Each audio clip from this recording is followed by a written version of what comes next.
Fatal Fury 2, initialement sorti en 1992 sur Neo Geo, a été converti par Takara sur Mega Drive en 1994.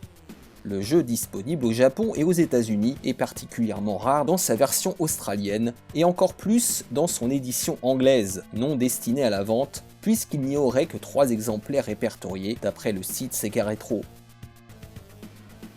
Quoi qu'il en soit, avec cette nouvelle adaptation, Takara réitère l'exploit après Fatal Fury 1 de fournir une version quasiment aussi bonne que l'original. Indéniablement inférieure d'un point de vue technique, elle réussit toutefois à réinterpréter le gameplay du hit de SNK pour le rendre à la fois plus accessible et pourquoi pas, même plus fun.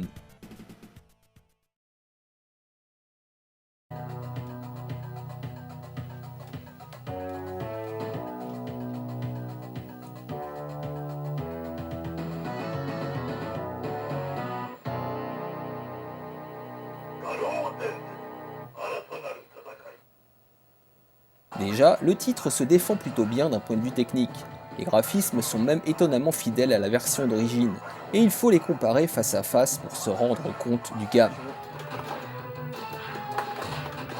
Les sprites sont assez gros et détaillés, les décors ont perdu des couleurs, cela va sans dire.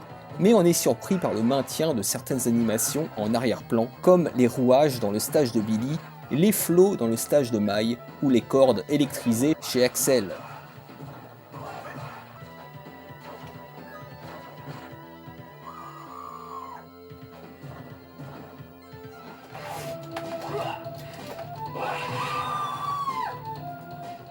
Les personnages ont bien sûr perdu quelques frames, mais c'est tout à fait correct, et dans les hauts standards de la bécane. Non, vraiment Takara a fait du bon boulot avec cette adaptation Mega Drive. Mais c'est probablement du côté du gameplay que le titre vous étonnera le plus. Premier point, ceux qui pestent contre la difficulté jugée parfois excessive de la version Neo Geo trouveront ici une version plus accessible, moins frustrante peut-être, sans que l'IA soit pour autant aux fraises.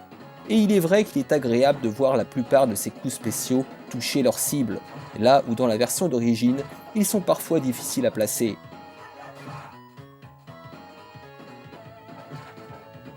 Ensuite, on remarque rapidement que les inputs ont été rendus plus tolérants, et les frames raccourcis, ce qui permet de placer des combos plus facilement que sur Neo Geo.